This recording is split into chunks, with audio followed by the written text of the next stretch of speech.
Bom dia, meus queridos irmãos. Paz seja com todos vocês da parte do nosso Senhor Jesus. Que bom estar hoje aqui com vocês. Eu tenho um apreço particular pelas manhãs de domingo.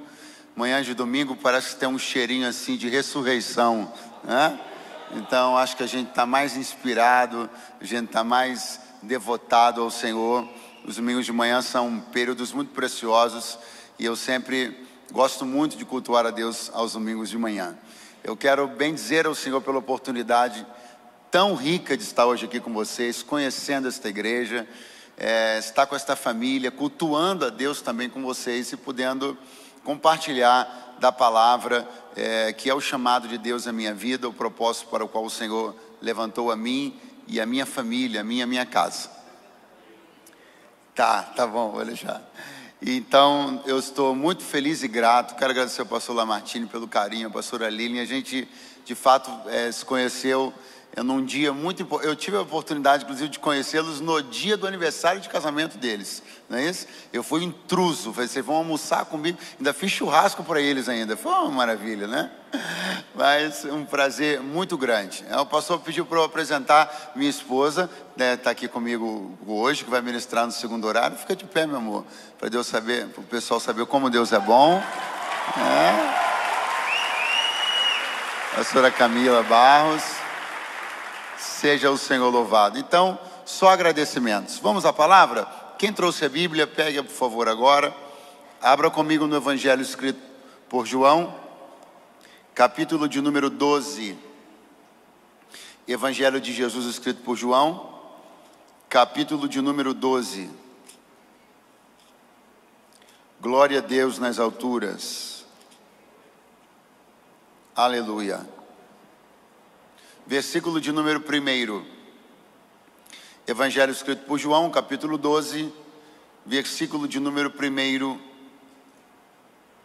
Se você encontrou, diga por favor, eu amo a Bíblia. Glória a Deus. Está escrito: foi, pois, Jesus 6 dias antes da Páscoa a Betânia, onde estava Lázaro, o que falecera e a quem ressuscitara dentre os mortos. Fizeram-lhe, pois, ali uma ceia, e Marta servia, e Lázaro era um dos que estavam à mesa com ele. Então Maria, tomando uma libra de unguento de nardo puro de muito preço, ungiu os pés de Jesus e enxugou-lhe os pés com os seus cabelos. Quantos dizem amém? Amém. Repita por favor após mim. Lázaro. Muito fraco. Lázaro. Marta. Maria. Ouça-me, Jesus nunca absolutamente fez distinção alguma para amar. Nunca. Mas como um ser social, Jesus tinha suas distinções nas suas relações sociais. Até mesmo no grupo dos seus seguidores, havia uma certa diferença de níveis de proximidade nos relacionamentos. Dos 70 discípulos, 12 apóstolos. Dos 12 apóstolos, 3, notadamente, estavam mais próximos de Jesus: Pedro, Tiago e João. Dos 3, ainda um desfrutava de um nível de intimidade mais avançado, a saber, João. Então estas coisas, elas falam de relacionamentos, e Jesus tinha os seus relacionamentos, e dentro dos seus relacionamentos sociais destaca-se uma família de 3 irmãos, cujos nomes eram esses que você mencionou após mim há pouco: Lázaro, Marta e Maria. Eles eram moradores de uma aldeia chamada Betânia. Essa aldeia ficava perto de Jerusalém, razoavelmente perto, 11, 12 quilômetros, o que poderia ser considerado perto naquela época. E, portanto, na região da Judéia. Favorecia a logística do ministério de Jesus, porque a casa de Jesus era na região da Galileia, em Cafarnaum. Então a gente consegue entender que Jesus utilizava a casa de Lázaro, Marta e Maria como uma espécie de base do seu ministério na região da Judéia, que não era a sua região de residência. Então você vai ver, por exemplo, Jesus indo ao templo e ali pregando em Jerusalém, e aí ele vai para a casa de Lázaro, Marta e Maria, ele dorme lá, e no outro dia de manhã ele vai para o templo. Então, logisticamente era muito importante, interessante, mas é claro que aquela família foi para Jesus muito mais do que um apoio, um ponto de apoio logístico. Eles eram amigos de Jesus. Jesus era amigo de Lázaro. Marta convidou Jesus para sua casa. Maria e Marta desfrutaram de momentos com Jesus muito importantes. E aqui no capítulo 12 nós temos a última reunião dentro do ministério encarnado de Jesus entre os três, com os três presentes. E essa reunião está bem na reta final da vida terrena de Jesus, e João faz questão de pontuar isso quando ele diz 6 dias antes da Páscoa. A gente pode fazer uma conta simples: se a Páscoa no domingo, a morte de Jesus foi na sexta, significa, portanto, que esse encontro aconteceu apenas 4 dias antes de Jesus morrer. Então perceba como Jesus de fato está ali numa missão das últimas, e numa missão que tem conexão com os momentos finais do seu ministério.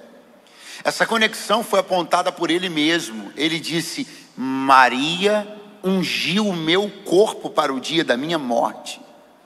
Então há uma conotação profética na ida de Jesus 4 dias antes da sua morte àquela casa.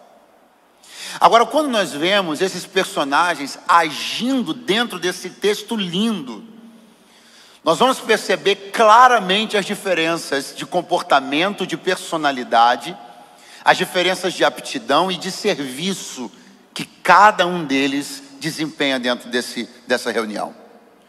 É por isso que eu gosto muito de trazer essa palavra em cultos de edificação, como cultos de domingo matinal, como esse nosso aqui.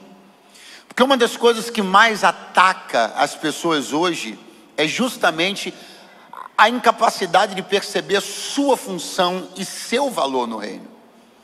E quando essa observação é sobre o outro, o valor do outro, a qualidade do outro, em detrimento de si próprio, a gente compromete uma das coisas mais bonitas que há no reino de Deus, que inclusive o pastor Lamartine mencionou aqui: a diversidade. As diferenças, quando mal administradas, são um veneno, mas quando bem administradas, são um tempero.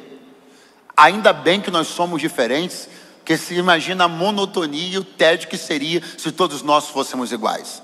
Lázaro não é Marta, Marta não é Lázaro, Maria não é Marta, Maria não é Lázaro. Eles não são iguais, eles agem distintamente, contribuem distintamente. Cada um deles tem uma participação e uma colaboração efetiva para essa reunião, tal qual eu e você também. Eu quero glorificar a Deus porque nós somos diferentes, e ainda bem, porque aquilo que você está fazendo é o que eu não faço, e o que eu estou fazendo é aquilo que você também não faz. Então repare bem, porque João, ele está dando a dica de uma reunião perfeita, de uma reunião infalível e uma reunião bem sucedida. Olha que no verso 1 João diz assim: foi, pois, Jesus. O texto abre com um verbo, foi. Diga após mim, foi. Então João está apontando um movimento no ministério de Jesus. Ele foi. Aí no verso de número 2, o verso 2 abre de novo com um verbo. João diz: fizeram. Se foi é uma palavra que diz respeito ao movimento de Jesus, fizeram é uma palavra que diz respeito ao movimento dos que estavam ali. Então quem foi? Jesus. E quem fez alguma coisa? Os que estavam na reunião. Quando estas duas coisas aqui convergem, a reunião explode. Quando essas coisas conversam, a reunião explode. Quando eu compreendo que o que de melhor ele poderia se comprometer e executar, ele fez: estar aqui. Aí eu observo que ele veio e eu começo a agir em gratidão, em adoração, em resposta ao fato de que, ainda mesmo que na boca de alguém dizer que Deus está na casa tenha se tornado trivial e banal, ainda existem filhos que conseguem valorizar o poder de saber que Ele está entre nós. Aleluia! Eu quero advertir você essa manhã a jamais permitir que isso caia no lugar comum, que isso caia na trivialidade. Dizer que Jesus está aqui não significa uma coisa comum, não significa uma coisa qualquer. Significa pensar que aquele que é eterno decidiu estar presente entre pessoas mortais e infinitas. Aquele que é perfeito está entre os imperfeitos. Aquele que é grande está entre os pequenos. O Deus e o Senhor de toda a terra, aquele a quem foi dado um nome que está acima de todos os nomes, decidiu passar essa manhã conosco aqui. Aleluia! Oh, glória a Deus! João está dizendo assim: ele foi, e eles fizeram. Mas o que ele fez? Não, a pergunta não é essa. A pergunta é o que eles fizeram. Porque muitas vezes a gente sai de casa com uma grande preocupação. O que é que Deus vai fazer? O que é que Deus vai fazer? O que é que Deus vai fazer? Aí ele me trouxe para te dizer: eu me comprometi em vir. Agora eu te pergunto: o que é que você vai fazer com essa informação? Pergunte para alguém que está do seu lado: o que é que você vai fazer com a informação de que ele veio e está aqui entre nós? Porque repare que Jesus assumiu um compromisso, e eu costumo dizer que é um compromisso, pastor Lamartine, que ele é ressaltado em toda reunião que tem pouco crente. E eu tenho experiência com reunião com pouco crente.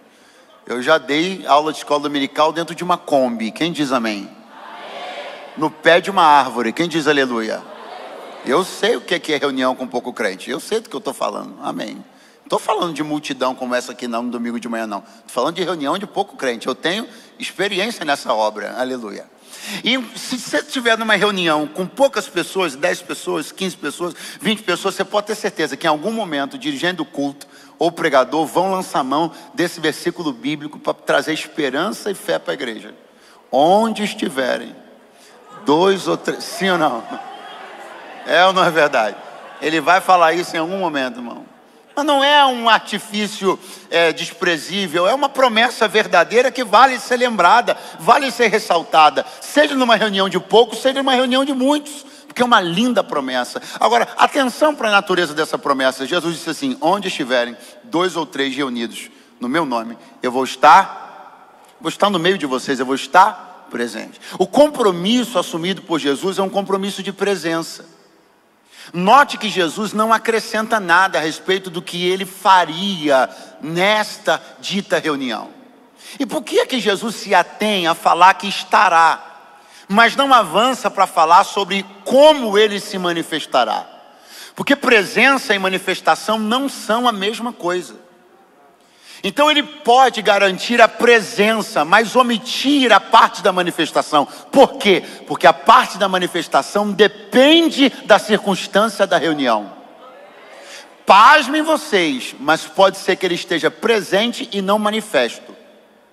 Porque a presença é um compromisso, a manifestação dele é decorrente das circunstâncias da reunião. Se houver ética para o culto, ele se manifesta. Se houver zelo na reunião, ele se manifesta. Se houver adoração pura, ele se manifesta. Se houver devoção e prioridade à palavra, ele se manifesta. Eu quero glorificar a Deus, porque não bastasse ele estar presente, ele também está manifesto entre nós esta manhã. Aleluia! João diz: foi Jesus, 6 dias antes da Páscoa, a Betânia, onde estava Lázaro, o que falecera e a quem ressuscitara dentre os mortos. Fizeram-lhe, pois, ali uma ceia, e Marta servia. Lázaro era um dos que estavam à mesa com ele, e tomando uma rátel de unguento, e Maria, tomando uma rátel de unguento de nardo puro, de muito preço, ungiu seus pés e enxugou com os seus cabelos. Quem diz glória a Deus essa manhã? Repare como o texto ele é dividido com muita ordem. O texto é construído com muita cautela por João, justamente para poder desenvolver em nós a capacidade de observar não só pessoas, mas pessoas, perfis e funções. Repita comigo: pessoas, perfis, funções. Cada pessoa com um perfil, cada perfil uma função. João vai e diz assim: Marta servia. Pessoa, perfil, função. Marta servia. Ô, coisa espetacular. Essa é a palavra. O serviço é um espetáculo. O serviço é um espetáculo para poucos executarem e muitos aplaudirem. Servir é espetacular. Não pense você que servir é uma coisa de menor valor ou menor importância, não. No reino de Deus, o serviço é um espetáculo a ser aplaudido. Quem ama servir e quem se entrega a servir está no caminho certo, porque o reino de Deus é serviço. E Marta tinha, desde o seu primeiro encontro com Jesus, uma predisposição natural e uma predisposição que até precisava ser controlada e comedida para servir. Sabe por que a reunião de João 12 flui? Porque Marta serve. Sabe por que a reunião de João 12 é organizada? Porque Marta serve. Sabe por que a comida chega na mesa? Porque Marta serve. Marta pode até não estar prestando tanta atenção quanto gostaria, porque ela está servindo. Você sabe, inclusive, que existe muita gente nesse exato momento que não está tendo a mesma oportunidade de ouvir essa palavra como você, porque elas estão servindo para o bom andamento desse culto? Aproveita então e aplauda essas pessoas que estão servindo para você estar aí. Talvez você não tenha tido essa oportunidade ainda de aplaudir essas pessoas. Faça isso. Não é um serviço forçado, não. Marta servia. E Maria? Maria, tomando uma rata de unguento de nardo puro, pegou aquele perfume, ungiu os pés de Jesus, desceu até os seus pés, soltou o cabelo e fez assim, ó. Usou de toalha.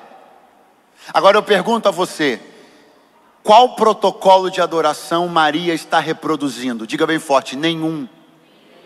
Você já viu o que Maria fez escrito? Aonde? Será que está em Levítico? Está em Levítico o que Maria fez? Mas tem tanta coisa, né, sobre aspectos litúrgicos no livro de Levítico, mas está escrito o que Maria fez? Maria está reproduzindo algum manual de adoração?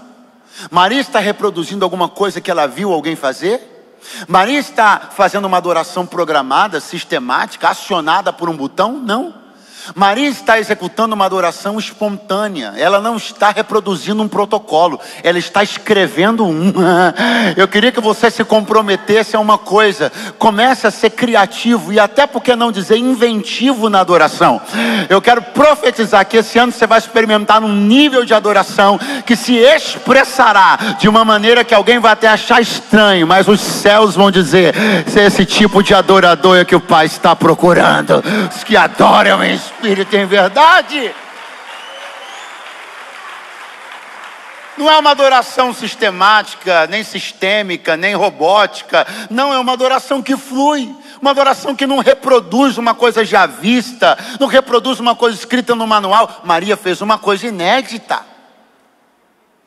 O que eu estou apresentando para você, redobre sua atenção agora, são dois comportamentos espetaculares: o de Marta no serviço e de Maria na adoração.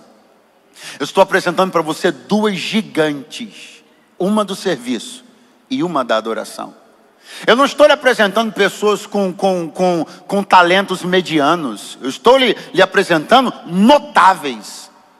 Marta é uma notável do serviço, Maria uma notável da adoração. Quem está entendendo, diga amém. Pois bem, eu lhe disse que o texto é organizado, então vamos continuar na organização de João. Marta serve, Maria adora. Ok, vamos ver Lázaro? Diz João: Lázaro era um dos que estavam à mesa com ele. O verbo atribuído a Marta é servir. O atribuído a Maria, adorar. E o atribuído a Lázaro, diga bem forte, estar. Muito fraco. Qual é o verbo? Qual é o verbo? Agora eu quero que você pense comigo, porque eu tenho certeza que em algum dia na sua vida você se viu entre gigantes. Mas não gigantes na forma pejorativa. Gigantes no sentido de pessoas que fazem espetacularmente seus ofícios. Imagine você ter que fazer uma comida perto de um chefe de cozinha. Imagine você executar qualquer tipo. Imagine você executar qualquer tipo de tarefa perto de alguém que faz aquilo de maneira espetacular. Ver-se entre gigantes é uma coisa que comumente acontece com as pessoas. E o que acontece é que muitas vezes a gente se intimida, muitas vezes a gente se inferioriza, porque a gente vê o espetáculo que as pessoas promovem. Eu estou pensando como Lázaro, eu estou tentando me transferir para a mente dele. Preste atenção, ele olha para a direita e vê Maria dando espetáculo de adoração. Olha para a esquerda e vê Marta dando show de serviço. Olha para si e pergunta: o que eu estou fazendo aqui? Quem nunca antes perguntou-se assim: o que eu estou fazendo aqui? Olha, eu não tenho condições de servir como aquela irmã, como aquele irmão. A disponibilidade de tempo que ele tem, a energia que ele emprega nisso, não dá para mim. Aí você olha alguém adorando e você diz: olha a desenvoltura dele na adoração, o desprendimento. Não é nem na minha personalidade, pastor. Se olha alguém falando, você diz: meu Deus, como articula, como organiza o raciocínio. Se eu abro um parênteses, eu me perco. Tem pessoas que abrem 25 parênteses, fecham todos eles e voltam na mesma ideia. Eu tenho nojo dessas pessoas, tenho raiva delas. Eu tinha um professor na faculdade que era assim. Meu Deus do céu, ele abriu um parênteses, ficava 30 minutos no parênteses, fechava o parênteses e voltava para o mesmo ponto. Eu digo: mas que coisa irritante, meu Deus. Pessoas geniais são irritantes, aleluia. Eu fico irritado com o pastor Lamartine, ele me irrita um pouco. Se ele tem inveja da minha juventude, eu tenho inveja da genialidade dele, do hebraico, do inglês, do piano, de um monte. Eu tenho muito mais razões para ter inveja dele, o que é uma coisa que quase está acabando com o meu culto essa manhã. Mas eu estou tentando resguardar meu coração. Então eu estou mostrando para você que esse é um tipo de coisa que, por favor, alguém aqui alguma vez na vida já se sentiu assim? Pequenininho, ao perceber pessoas fazendo muito bem uma tarefa? Quem aqui, por favor, além de mim? Quem? Marta serve, Maria adora e Lázaro está. Essa é a hora que a gente olha para alguém e se pergunta: como é que tem coragem? Meu Deus. Quantas vezes nós já falamos isso sobre nós mesmos? Quantas vezes já ponderamos sobre o real sentido de estarmos na igreja? A gente às vezes acha que não se enquadra, não se encaixa. Quantas vezes essa visão não é propriamente sobre nós, mas às vezes é sobre o outro. A gente tem irritação porque o outro parece que não vai, parece que não alavanca, parece que não cresce, não amadurece, não desenvolve. E a gente chega a ponto de subir no pedestal e dizer: não sei nem o que fulano está fazendo aqui. Mas eu tenho uma palavra para os Lázaros essa manhã. Você não precisa se inibir com as pessoas que estão em grandes performances próximas de você, porque existe uma coisa que você está fazendo, e essa coisa tem muito mais valor do que você imagina. Eu quero que você enalteça o simples, mas o poderoso fato de você estar hoje aqui. Eu queria que você segurasse a mão de alguém que está do seu lado agora. Diga para ele: você pode não estar servindo tão bem quanto Marta ainda, adorando tanto como Maria ainda, mas eu celebro o fato de que você está hoje aqui, esta manhã, à mesa com o Senhor. Aleluia!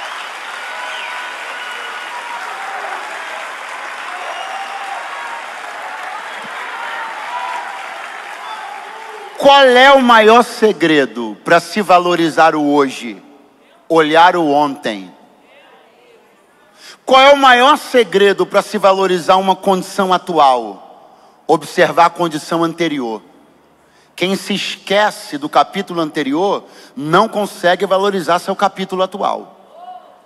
Mas quem sabe onde estava no capítulo anterior, celebra onde está no capítulo atual. Pastor, aonde você quer chegar? Já cheguei. No capítulo 12, você quer o quê? Quer dizer para mim que é pouco Lázaro estar à mesa? No capítulo 12, você quer o quê? Me convencer que é ineficiente ele estar à mesa?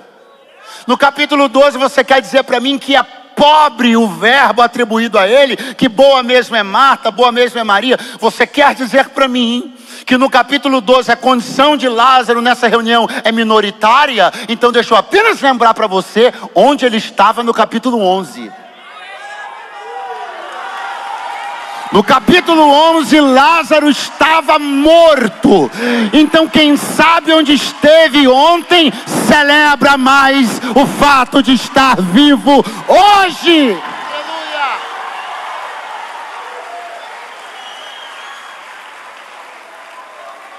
Não dê às pessoas que desconhecem seu capítulo 11 o poder de arbitrar se vale ou não o seu capítulo 12.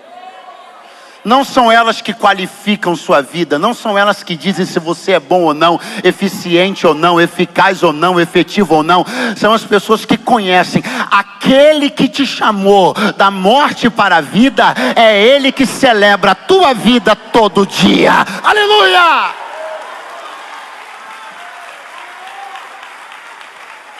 No capítulo 11, Lázaro estava. No capítulo 11, Lázaro estava. Então, como você ousa chamar de pouco ele está à mesa no capítulo 12? Se no capítulo 11 ele estava envolto em faixas, fedendo, putrefato dentro de uma sepultura, quando Jesus parou na frente e disse: Lázaro, saia para fora. Não é pouco estar aqui. Se ontem tu ouviste a voz de Deus te chamando para fora, não é pouco estar aqui. Se ontem tu estavas em trevas, mas agora tu estás na luz. Não é pouco estar aqui. Ei, eu entendo que você deseja servir como Marta, entendo que você anseie por adorar como Maria, mas enquanto isso, celebre o fato de você estar aqui.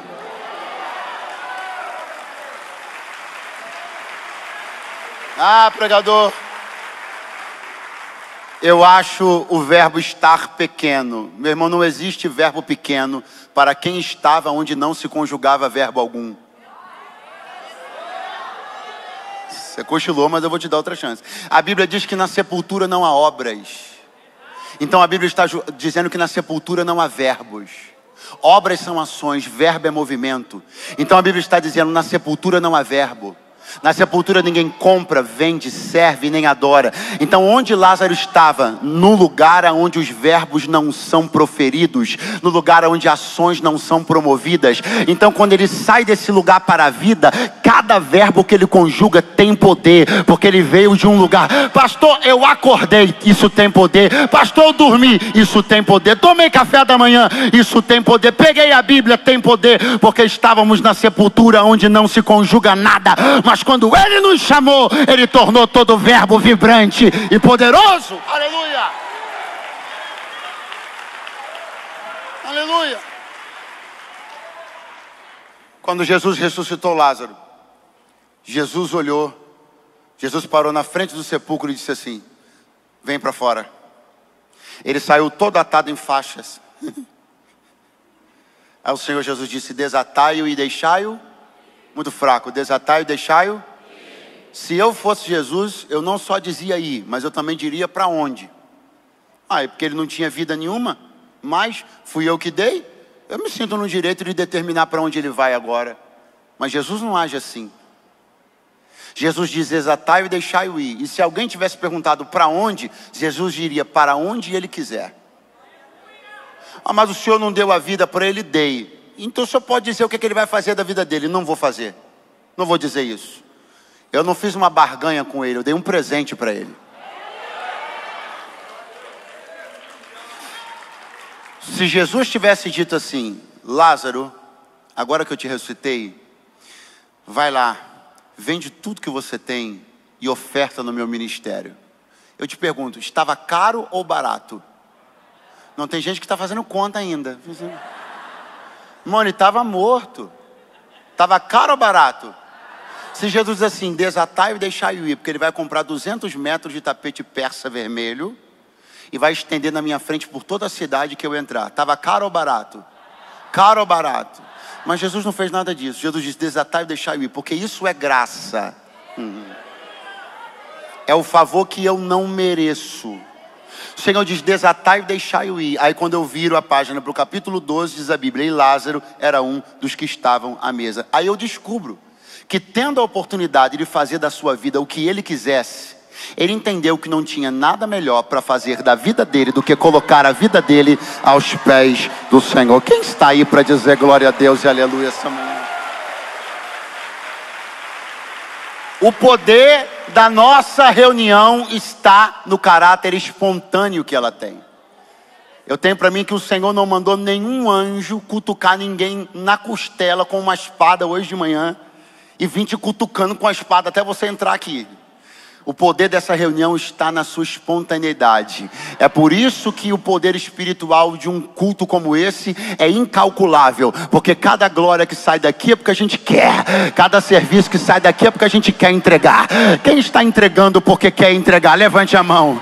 Faça um barulho de glória a Deus. Chega um júbilo de aleluia.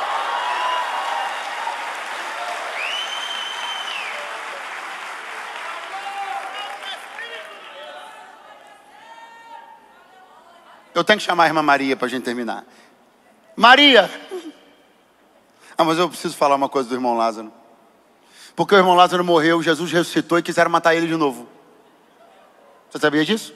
No mesmo capítulo 12 de João está escrito uma coisa, atenção. E tomaram por deliberação matar também a Lázaro. Por que está escrita a palavra também? Porque o primeiro nome dessa lista, adivinha qual foi? Qual foi? Só que os caras se reuniram, a alta cúpula da religião, e tomaram uma decisão: vamos matar Jesus. Aí alguém olhou e disse assim: eu acho bom matar o Lázaro também. Aí alguém ponderou e disse: mas o que tem o Lázaro a ver com isso? Ele não prega, ele não ajunta multidão nenhuma, vocês estão confundindo. O perigoso é o Jesus. Alguém disse: vai por mim, o Lázaro é perigoso também. Aí alguém disse assim: não, pera aí, gente, pera aí, não tem necessidade, nós já vamos sujar a mão. Vamos sujar a mão com mais um, não precisa. Porque nós estamos combatendo uma causa. Então vamos matar Jesus porque ele é a causa. Aí alguém levantou a mão e disse: aí está o ponto. Por quê? Porque se ele é a causa, Lázaro é o efeito. Então o jeito é a gente matar os dois. Porque se a gente mata a causa e o efeito fica vivo, todo mundo vai olhar para o efeito e vai dizer: não é que a causa era verdadeira? Oh, glória a Deus. Pega a mão de alguém que está do teu lado, dá uma acordada nele, depois você aplaude, vai dar uma acordada nele. Fala para ele assim: você entende agora? Porque você está na mira de alguns adversários. Você entende agora? Porque algumas conspirações contra você, é porque você é um efeito. Você é uma prova inequívoca de que Deus é verdade.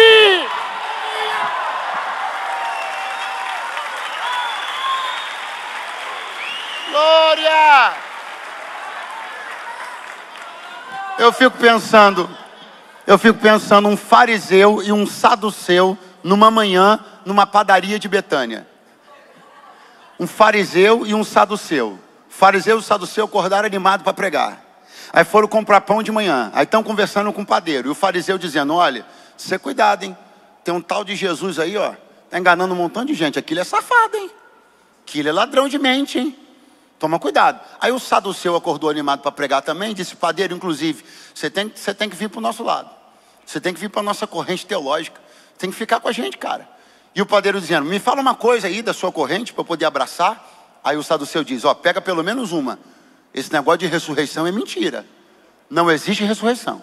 Aí está de um lado o fariseu dizendo: Jesus é uma fraude. Do outro lado o saduceu dizendo: ressurreição é mentira. Daqui a pouco quem entra na fila do pão? Como é que o fariseu continua dizendo que o ministério de Jesus é uma mentira? Se um homem que estava fedendo depois de 4 dias morto está lá pedindo 3 pão francês e 1 litro de leite. Como é que o saduceu continua dizendo que ressurreição não existe? Se todo mundo chorou a morte dele, mas ele está ali cantando o hino, esperando o pão sair do forno. Ei, você é a prova do evangelho.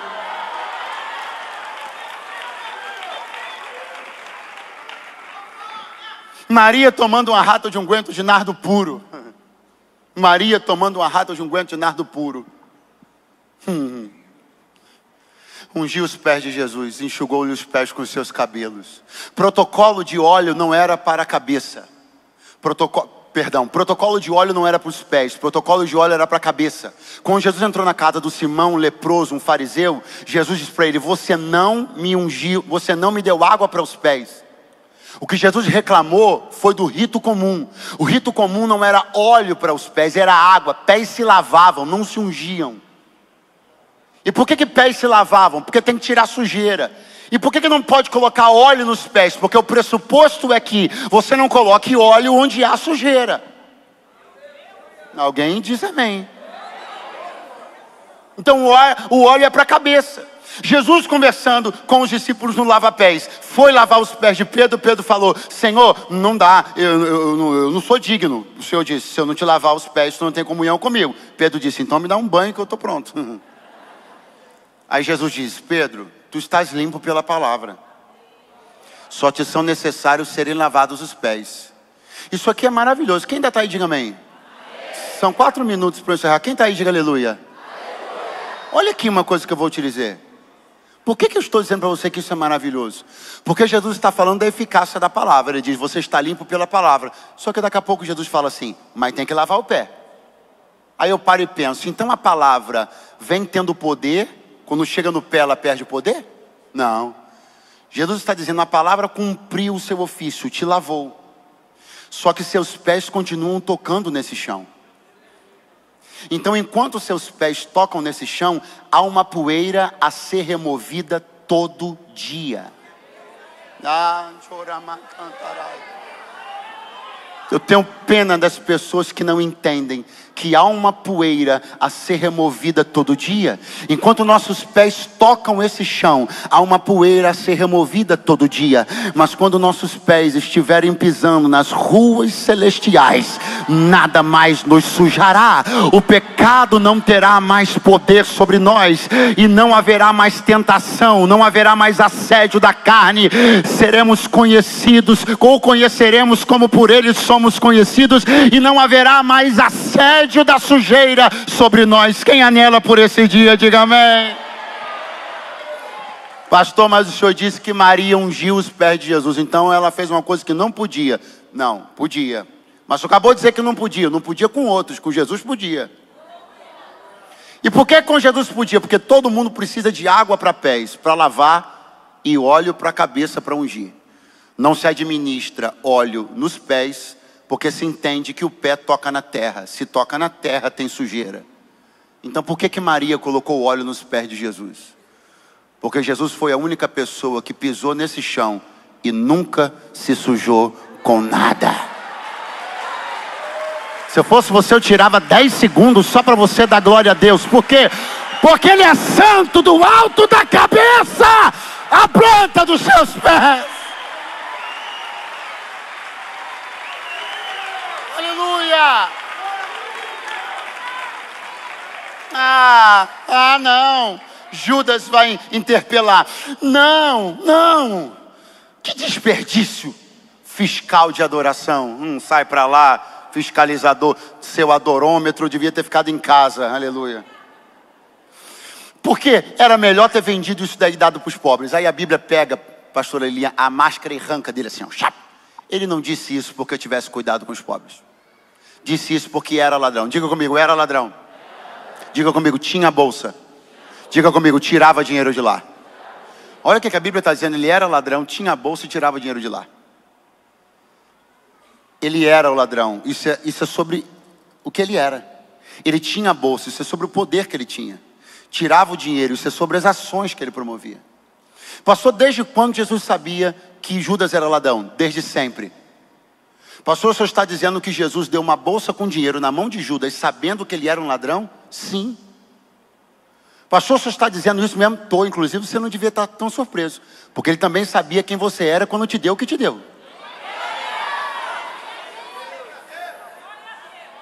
Só que o grande erro dos homens é entender que Jesus nos confia coisas a despeito de quem somos, porque ele é ingênuo. Aí as pessoas ficam olhando assim, olha só.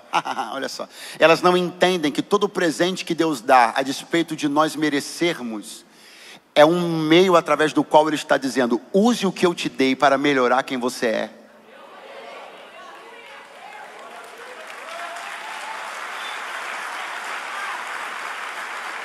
última coisa, e eu encerro aqui. Quando o óleo foi derramado nos pés de Jesus, Judas se desesperou. Pergunte por quê? Ele queria que vendesse. Porque se vende o óleo, seria transformado em dinheiro.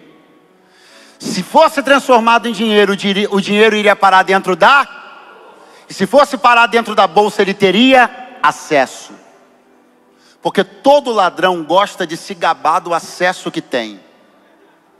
Só que quando o perfume foi parar nos pés de Jesus, o ladrão se desesperou. Por quê? Porque como ladrão que era, ele sabia o acesso que tinha e o acesso que não tinha. Como ladrão, ele tinha acesso à bolsa, mas aos pés de Jesus, ladrões não acessam. Aos pés de Jesus, só acessam os adoradores que o adoram em espírito e em verdade. Eu não sei quais acessos foram tirados de você. Eu não sei de repente quais círculos que você gostaria de frequentar e não frequenta. Mas eu gostaria que você celebrasse. Porque o lugar mais secreto e inacessível do mundo é a sala do trono. Mas a Bíblia diz: agora pois com ousadia entremos no Santo dos Santos pelo novo e vivo caminho, pelo sangue de Jesus. Os cofres dos bancos não são os lugares mais secretos do mundo. As salas de reunião da CIA não são o lugar mais secreto do mundo. Os pés do Senhor são o lugar secreto, mas os adoradores têm a chave para entrar. Fique de pé do seu lugar esta manhã, glorificando e exaltando a Deus. Glorificando e exaltando a Deus pelo seu lugar no reino. Glorificando e exaltando a Deus porque Ele chamou você. E Ele conferiu a você características e habilidades que são só suas. Valorize isso.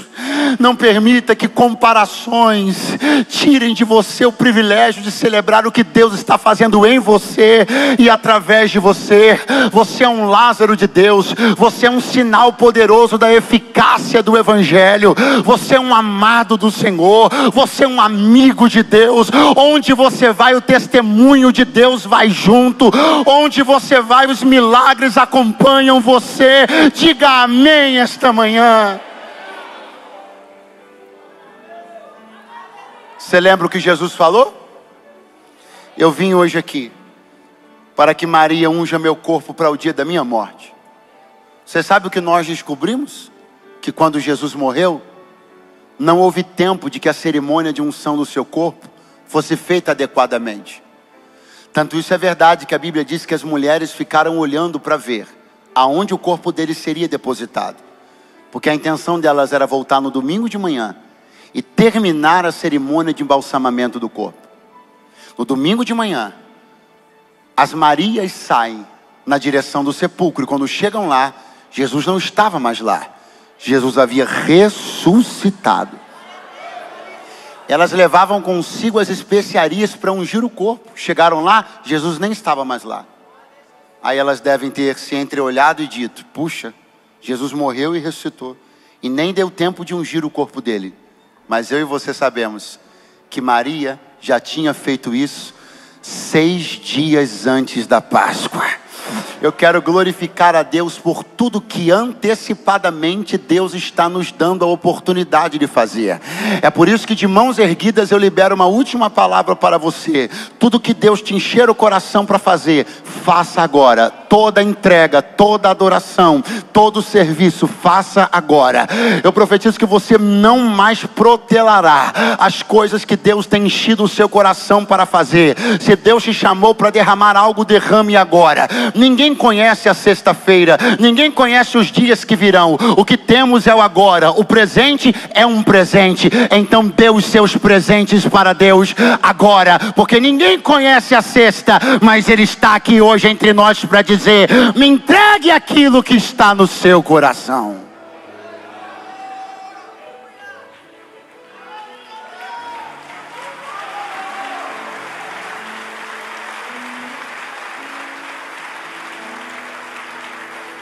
Talvez aquilo que te atrapalhou até hoje, de você tomar uma decisão com Cristo, tenha sido justamente achar que isso não era para você. Porque suas qualidades, sua personalidade, seu perfil, seu jeito. A casa de Deus é uma casa para todos. O sangue que me lavou pode lavar você. Eu falo e pergunto objetivamente agora. E não faço isso objetivamente porque isso seja menos importante. É porque eu estou pregando há 45 minutos e construindo na sua mente, no poder da palavra, uma ideia. Você é importante para Deus. Você está nos planos de Deus. O que você precisa é aderir a esse plano. É parar de se diminuir e se comparar com outras pessoas. E entender que Deus chamou você para ser filho. Que Ele pode começar a mudar a história da sua vida hoje, aqui e agora. Ele me trouxe para Ele dizer: eu estou aqui. O que você vai fazer? Vai render-se? Vai permitir que eu alcance sua vida e transforme sua família? Então eu pergunto agora: alguém aqui entre nós essa manhã de domingo que nunca tomou uma decisão pública de converter-se ao Evangelho, entregando sua vida a Jesus, mas nesta manhã de domingo você deseja fazer isso pela primeira vez? Ou alguém que está afastado de Jesus e da igreja e quer retornar para a casa do Pai hoje, aqui e agora? Por favor, me dê um sinal com a sua mão, porque esta igreja quer celebrar a Deus pela sua vida e quer te receber como família. Alguém entre nós nesta manhã de domingo quer entregar pela primeira vez sua vida para Jesus? Alguém entre nós tem uma mão levantada bem no meio aqui? Deus seja louvado pela sua vida. Eu costumo chamar a pessoa aqui à frente. Querida, você pode vir aqui, nós queremos celebrar a sua vida. Vem aqui, por favor. Se você também toma essa decisão, sai do seu lugar e vem agora aqui. Você está afastado do Evangelho, quer voltar para Jesus, sai do seu lugar, vem ao altar agora, por favor.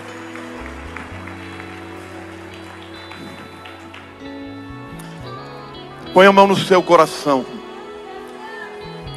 Se você está entregando a sua vida para Jesus, não deixe de vir aqui hoje, é a sua oportunidade. E a igreja levanta a mão para os céus, porque Jesus está aqui. Diga assim comigo: eu recebo a Cristo como meu Senhor e meu Salvador.